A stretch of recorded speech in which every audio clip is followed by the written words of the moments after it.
Aha, bir sırada qalmışdıq. Deməli, desktopun, yəni iş masasının new əmrindən, yəni yeni əmrindən nə yarada bilərsiniz? Qovluq, qısa yol və fail. Bu qısa yol anlayışına diqqət yetirək. Baxın, qısa yol nədir? Tutaq ki, hər hansı bir faili kopyaladıq və yaxud da qovluğu da ola bilər, hər hansı bir proqramı da ola bilər.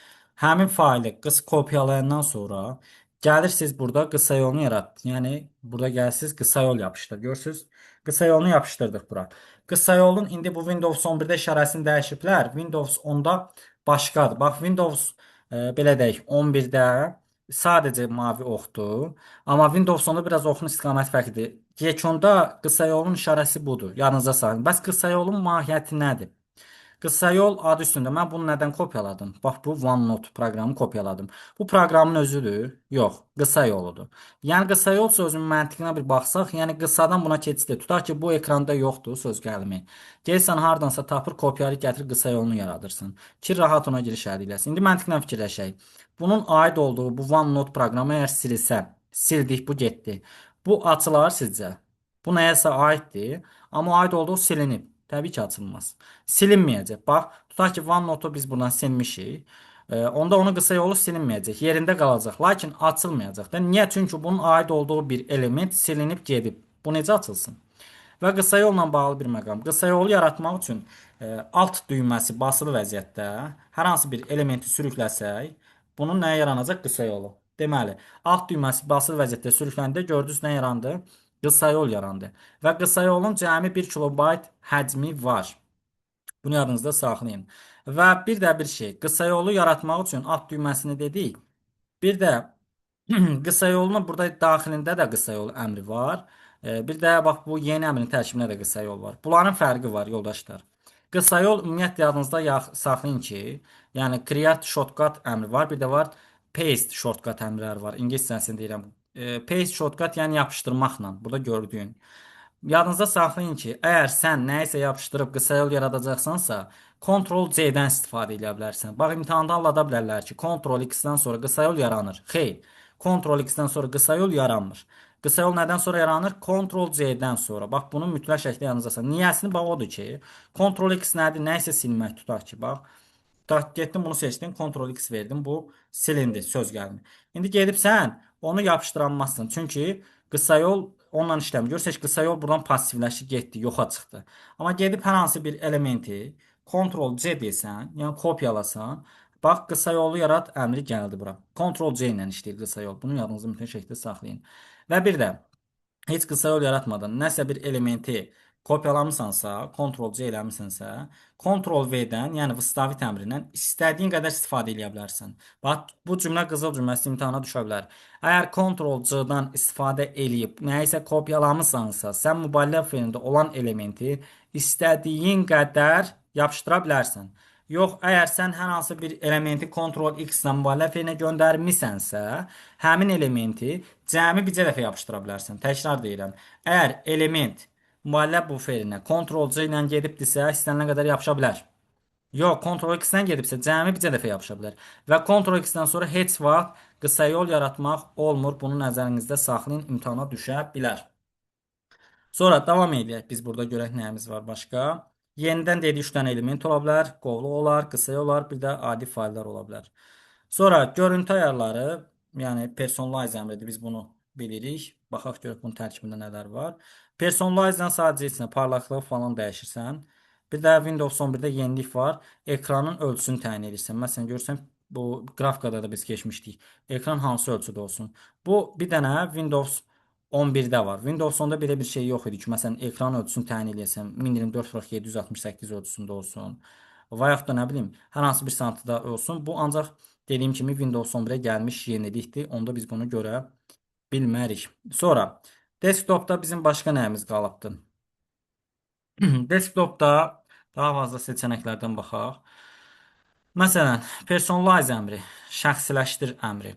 Personalize-dan biz ekran arxa planı. Bax bunu deyəcəm, kimin əlində dəftər varsa mütləq şəkildə yazsın. Biz ekranın arxa fonuna şəkillər təyin edə bilərik. Bu şəkillərin rejimləri hansılardır? Yazın. Türkçədir. Bunun ingiliscəsi deyək, deyilsin. Ekranın arxa fon şəkil rejimləri F, I, L. İngiliscə düşür sizə. Fit, fill, 2 fit. 3 stretch, fit, stretch, stretch. Tile, T ile yazılır. T ile. Center, span. Bir də deyirəm.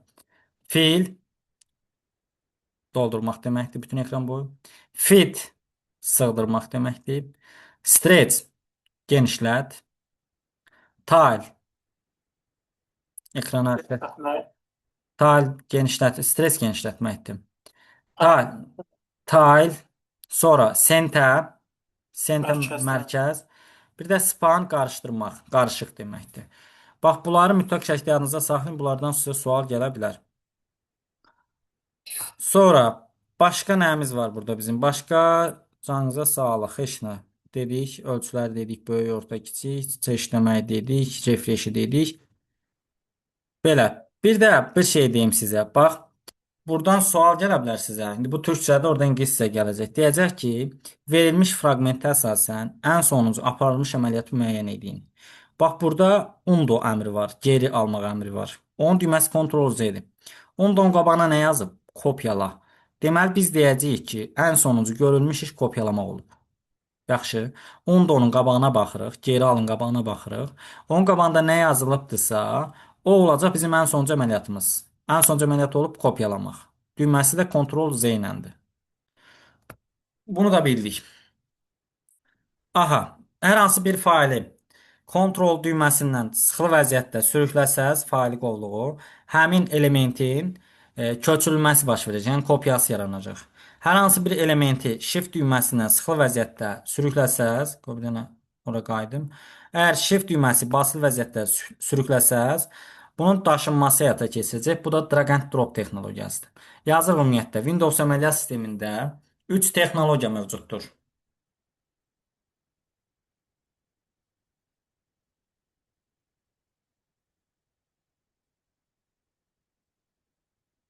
Windows əməliyyat sistemində 3 texnologiya mövcuddur.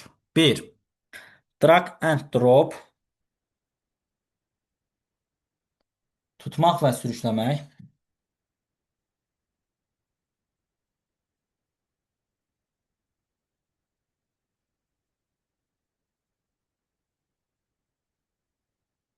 Deməli, drag and drop, tutmaq və sürükləmək. Sonra plug and play. Plug and play texnologiyası var. Plug and play yazılır. Plug and play, avtomatik sazlama texnologiyası.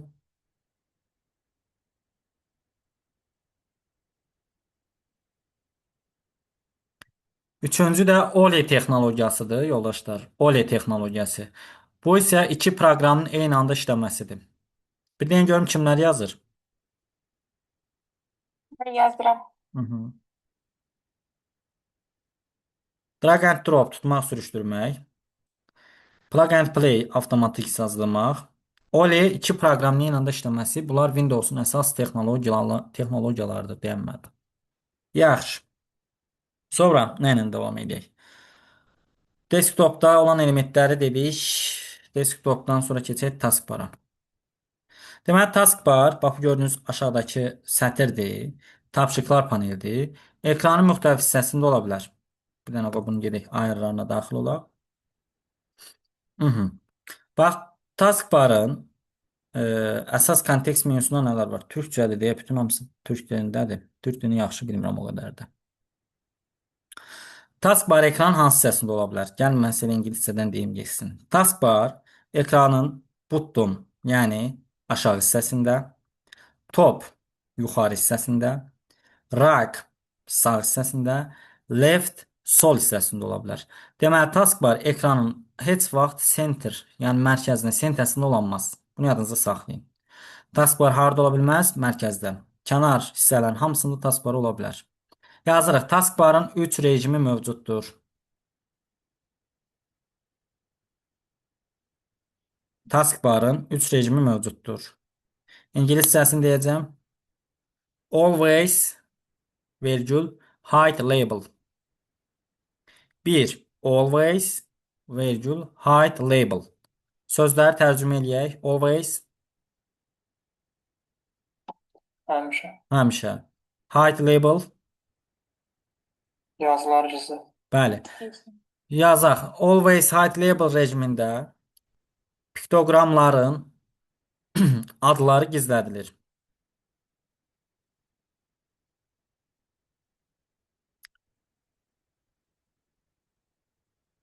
Və ikonlar həmişə üst-üstə olur.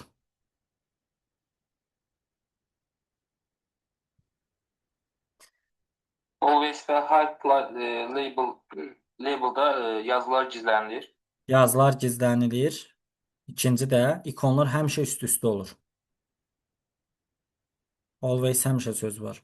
İkinci, ingiliscəsi belədir. Burada yazın.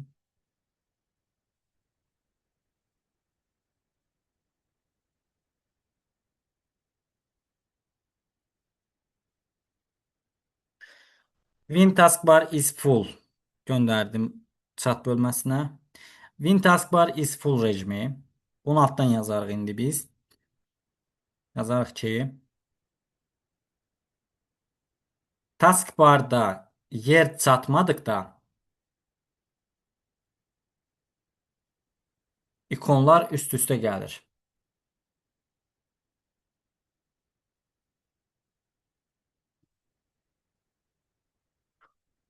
Taskbarda yer çatmadıqda ikonlar üst-üstə gəlir.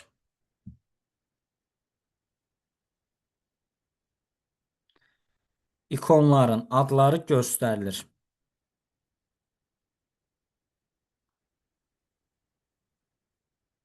Üçüncü rejim, Neighbor rejimi. Çata yazdım. Neighbor rejimində nə baş verir? Heç vaxt, neyvə heç vaxt deməkdir. Adlar gizlədilmir. Vergül, heç vaxt ikonlar üst-üstə gəlmir. Tərcümə ilə də tapa bilərsiniz. Bu parametrlər belə deyək.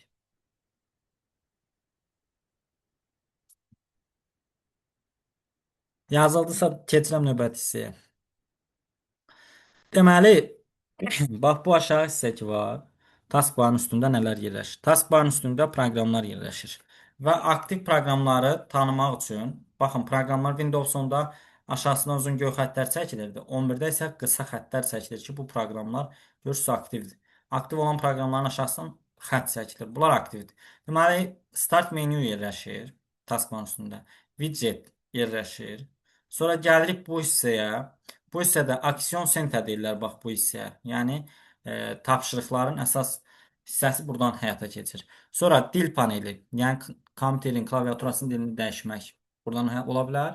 Sonra date time, yəni saat və zaman burada yerləşir. Bir də notification. Notification nədir? Bildiriş. Bildirişlər burada yerləşir. Taskbarın üstündə.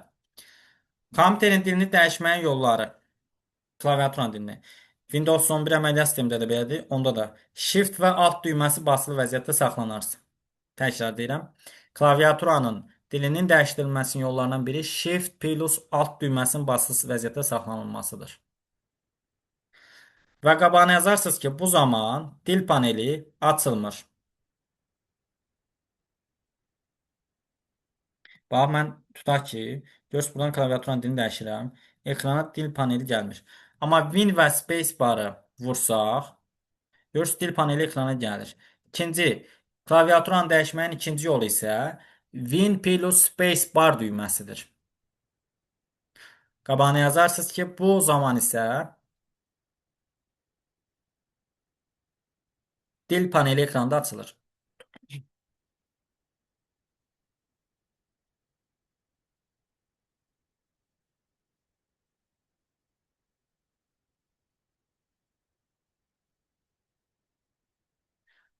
Sonra bir cümlədə yazarsınız ki,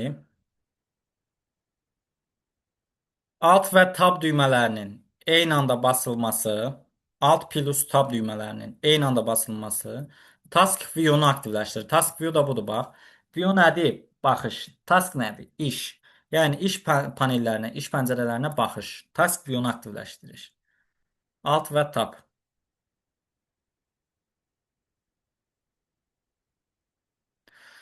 Aha. Buradan əsas olan şeylər dedik. Sonra keçirik File Explorer proqramına. Baxın, File Explorer proqramı hamımızın tanıdığımız bu proqramdır. Bunu Windows 10-dan biraz yox, baya bir dəyişiblər. Məsələn, tablar ümumiyyətlə yoxdur. Əvvəlki versiyasında, yəni Windows 10 versiyasında bunun burada tabları var idi. Home, File, Share tabı, View tabı. Bu tablar var idi. İndi ləğv eləyiblər burada. O tablar yoxdur. Ümumiyyətlə, yəqin ki, kompüteri bilən, görən adam bilər ki, bu proqram nə üçündür? Bax, bu sarı qovluq nə üçündür? Burada nəsə bizim fayllarımız, elementlərimiz saxlamaq üçündür. Onda buna belə bir qayda yazırıq.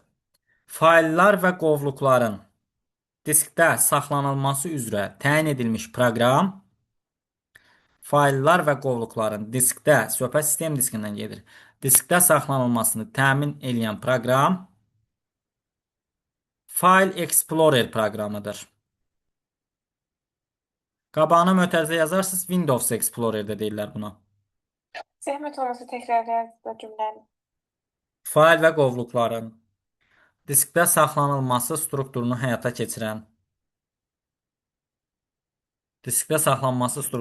keçirən proqrama File Explorer proqram deyilir.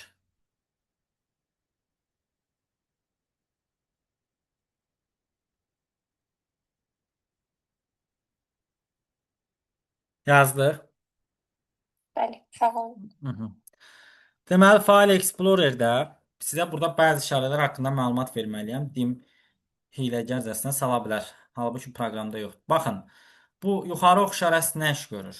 Bu, qovluqlar ağacında bir səviyyə yuxarı getmək üçündür. Bax, tutaq ki, biz hal-hazırda Dovland qovluğundayıqsa, gedib həmin qovluğu vursaq, bizi hara aparacaq? Ən başda bir masa yuxarıda, bir ondan əvvəlkinə aparır, bizi lap giriş qovluğuna təyin edir. Ondan sonra bu nə iş görür? Bax, bu qovluqlar ağacında. Tutaq ki, biz masaüstü qovluğundayıq, düzdür? İndi gedək buradan açaq, tutaq ki, hansı bir bəlgələr qovluğunu. Bəlgələr qovluğunu açandan sonra görürsünüz, bəlgələrdəyik. Gedib bunu vursaq, bizi nə edəcək? Bəlgələrdən xaric edir. Oradan, o qovluqdan bizi kənarlaşdırır, çıxardır həmin qovluqdan. Deməli, bunları yanınızda saxladınız. Bir də bu işarələr soruşula bilər. Bəsit şeylərdir əslində, amma deyim yanınızda qalsın. Bu işarə nəyə göstərir? Bax, məsələn, soruşula bilər ki, bu işarə nəyə göstərir? Bu onu göstərir ki, bu qovluq bağlıdır. Bunu vursam, bu qovluq olacaq açıq.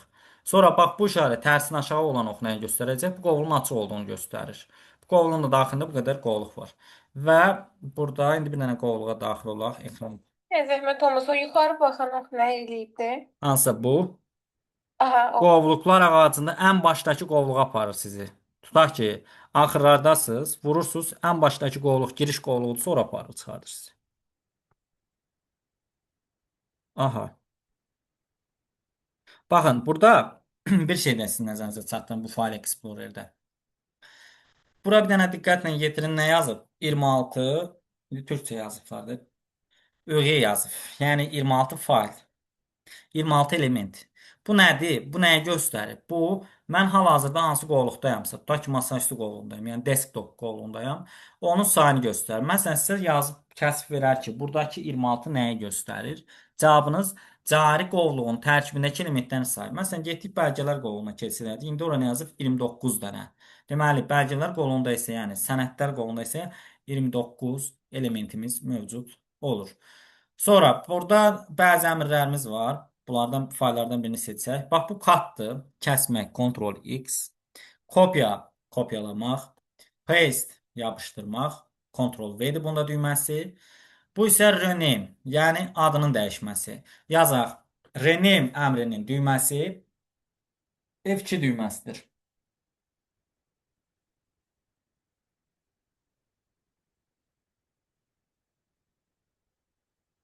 F2 yoxsa 12? F2, F12 sevməzdir.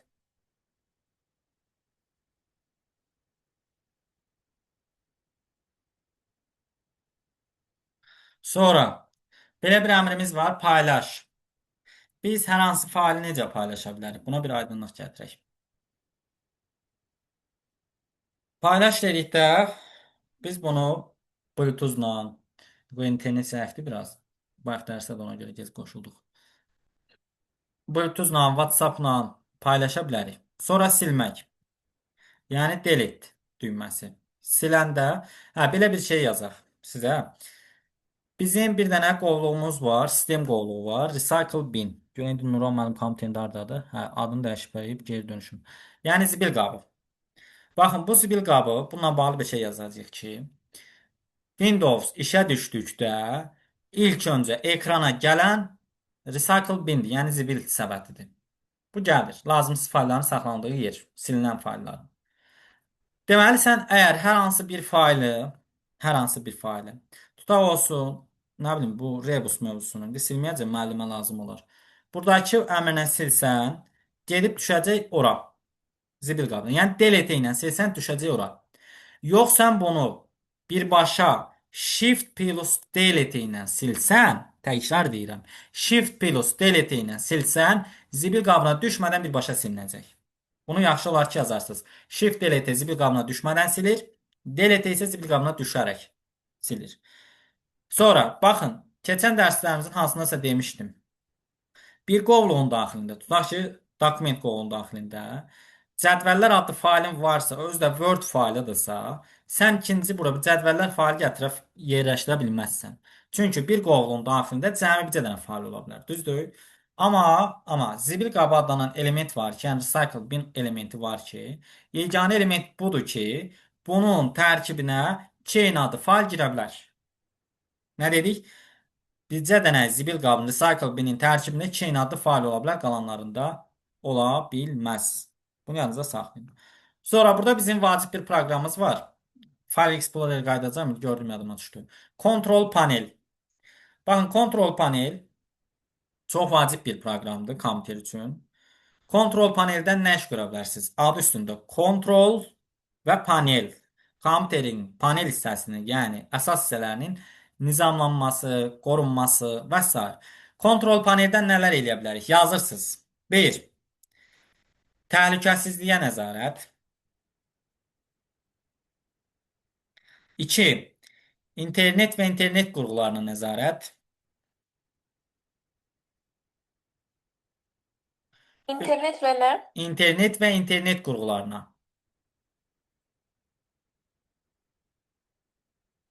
3. Qurğulara və səsə. Hardware and sound. Çox gözəl ingilis ləhcəm var. Hindistan ləhcəsi. Hardware and sound. Sonra proqramlara nəzarət. Sonra istifadəçi hesabları.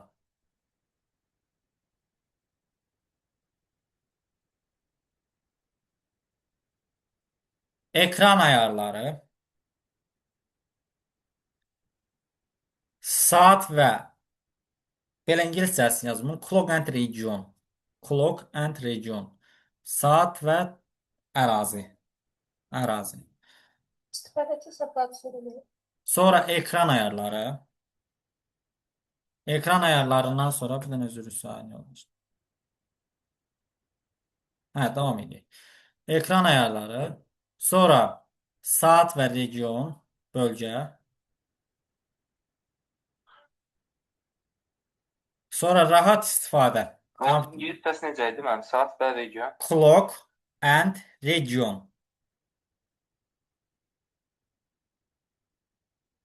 Sonra rahat istifadə. Kompüterdən rahat istifadə.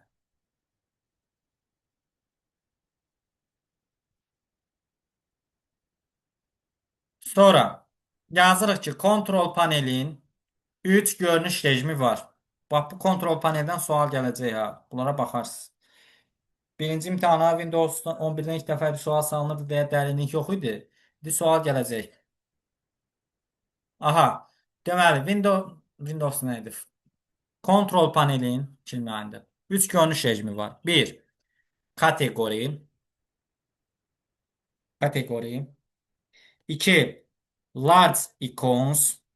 Tərcüməsi böyük ikonlar deməkdir. 3. Small icons. Kateqori. Large icons, small icons. Bunlar kontrol panelin rejimləridir. Bir də bir şey yazarsınız ki, yeganə sistem proqramı kontrol paneldir ki, ikonunu dəyişmək olmur. Yeganə nə? Yeganə sistem proqramı kontrol paneldir ki, ikonunu dəyişmək olmur.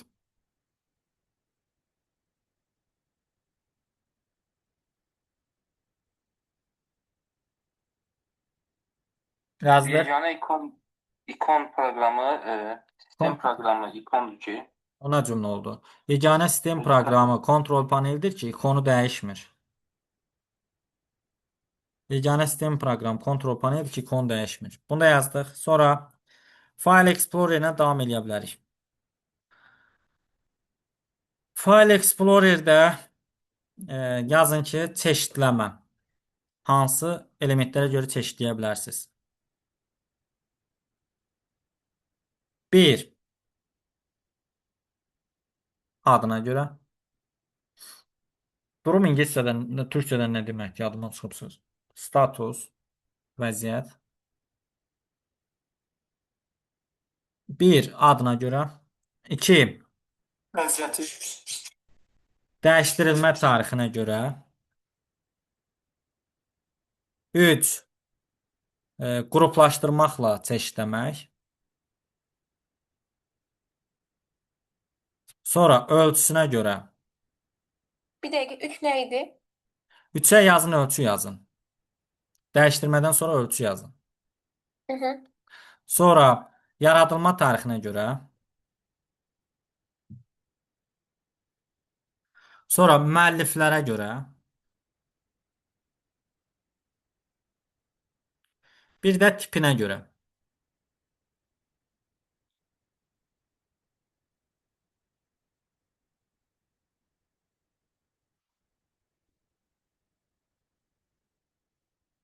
Sonra yazın File Explorer proqramının 4 görünüş forması var.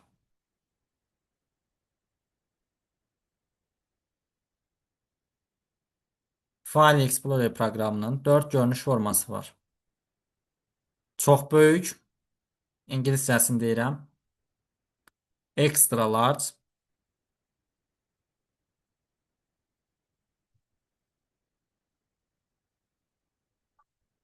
Çox böyük, extra large. Sonra large, böyük. Sonra orta, yəni medium. Harda qalsaz deyin. Extra large çox böyük, large böyük, medium orta, sonra small, yəni kiçik. 4 görünüş forması var.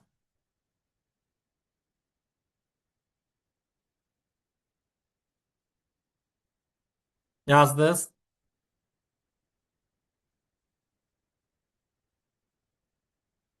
Bəli. Aha. Sonra yazın kontrol panelin 4 görünüş rejimi var.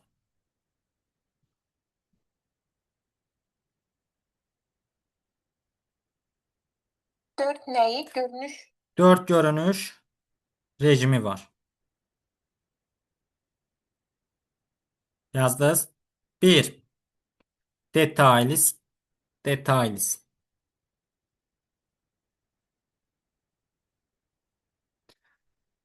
Qabağına yazın detallar.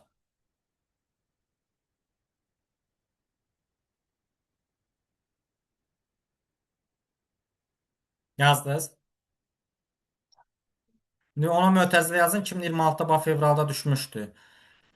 Bu rejimdə filtr tətbiq etmək mümkündür. Filtr yəni süzgəc.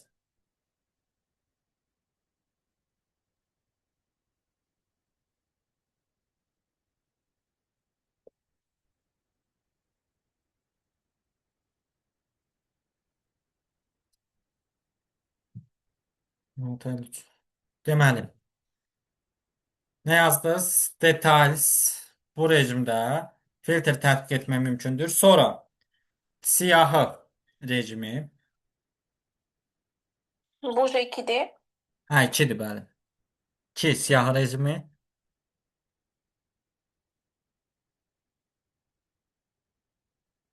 Əlifba siyahısı ilə düzülür.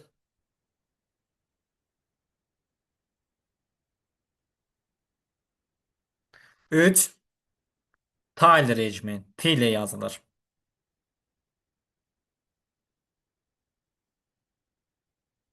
4. Content.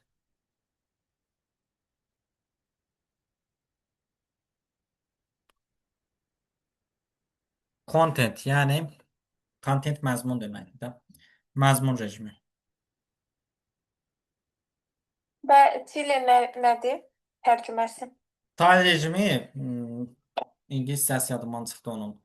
Burada türkçəsini döşəməyə yazıblar. Yəni orta rejim. Yəni ikonların orta rejimdə bir də məlumatların əks olması. İndi bunlarla bağlı əlavə detallar yazacağıq, məlumatlar. Deməli, details rejiminə yazdınız. Sonra yazın ki, aşağıdakı rejimlərdə failin həcmi görünür.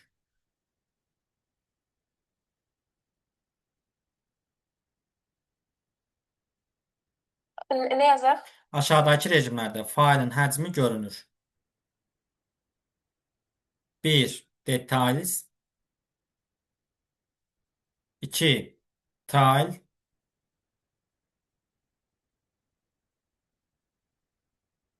3. Content.